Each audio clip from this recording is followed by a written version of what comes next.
Alam mo ba kung gaano kalaki ang nagagawa ng isang turok? Oo, isang maliit na turok lang. Pero sa likod nito, nakatago ang proteksyon, pag-asa at buhay. Ako si Tyra, binibining Mandalenya, naniniwala sa kahalagahan ng bakuna. Dahil para sa akin, ang mga batang dating madaling kapitan ng sakit, ngayon ay malalakas na. Ang mga magulang na dati ay nag-aalala, ngayoy panatag na dahil alam nilang ligtas ang kanilang pamilya. Isipin mo, kung bawat isa sa atin ang magpapabakuna, mabubura natin ang takot, ang pangamba, at ang sakit. Mapapalitan ito ng lakas, tiwala, at kaligtasan.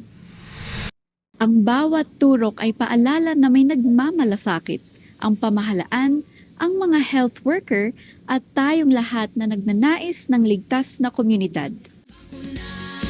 Ay kailan